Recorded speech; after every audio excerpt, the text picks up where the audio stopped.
السلام علیکم ورحمۃ اللہ وبرکاتہ۔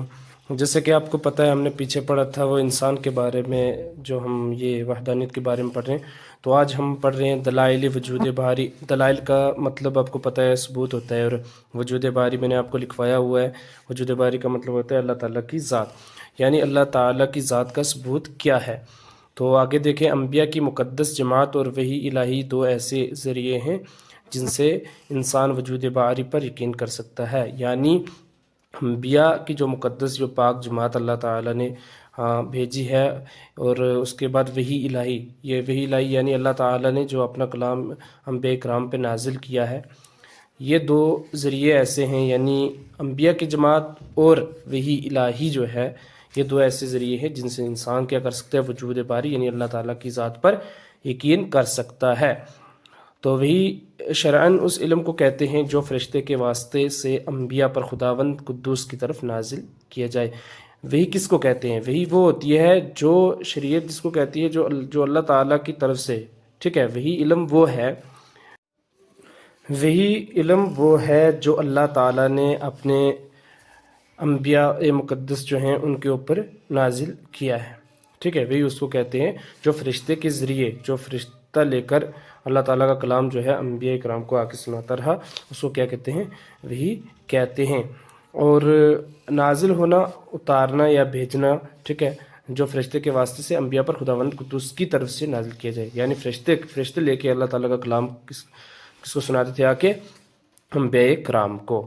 تو مجھے امید ہے کہ آپ کو یہ سمجھ میں آیا ہوگا۔ اس کو میں آپ کو زیادہ نہیں سمجھنا، اس میں اتنا سمجھنا ہے وہی کیا آتی ہے، وہی وہ علم ہوتا ہے جو انبیاء کرام پہ اللہ تعالیٰ نے نازل کیا ہے۔ تو اس پیرے میں آپ کو صرف اتنا یاد کرنا ہے کہ یہاں پوچھا ہوا دلائل وجود باری یعنی اللہ تعالیٰ کی ذات کا ثبوت کیا ہے، تو وہ ثبوت کیا ہے؟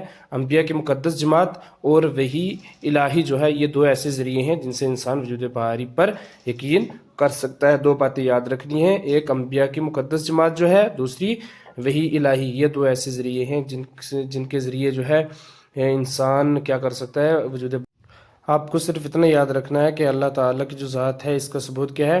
انبیاء کی مقدس جماعت اور وحی الہی جو اللہ تعالیٰ کی طرف سے فرشتے کے ذریعے انبیاء کرام پر نازل ہوا۔ اس کے بعد آتا ہے عقل اور تجربے کی بنیاد پر اس علم کو حاصل نہیں کیا جا سکتا۔ کون سا علم؟ وحی الہی جو ہے، یہ کوئی بھی انسان اپنی عقل اور تجربے کے ساتھ جو ہے اس کو حاصل نہیں کیا جا سکتا ہے۔ جو وحی الہی کون سا علم ہے؟ وحی الہی جو ہے، یہ ہم اپنی عقل اور تجربے کی بنا پر حاصل نہیں کر سکتے ہیں۔ کتب سماویہ کے علاوہ قرآن مقدس وحی الہی کا زندہ جاوید ثبوت ہے، یعنی کتب سماویہ کا مطلب ہوتا ہے جو آسمانی کتابیں ہیں، اور قرآن مقدس جو ہے وہ ایک وحی الہی، یہ دو زندہ جاوید ہیں۔ یہ کون؟ قرآن مقدس وحی الہی۔ زندہ جاوید کا مطلب ہوتا ہے نہ مرنے والا، نہ مٹنے والا۔ یہ دو ایسے ثبوت ہیں جن کے ذریعے انسان جو ہے اللہ تعالیٰ، یہ دو اللہ تعالیٰ کی جو ذات ہے، یعنی وجود باری اللہ تعالیٰ کی جو ذات ہے، اس کا جو ہے ثبوت ہمارے پاس کیا ہے؟ قرآن مقدس اور وحی الہی۔ یہ دو چیزیں ایسی ہیں جو کبھی مٹنے والی نہیں ہیں اور نہ کبھی مٹیں گی۔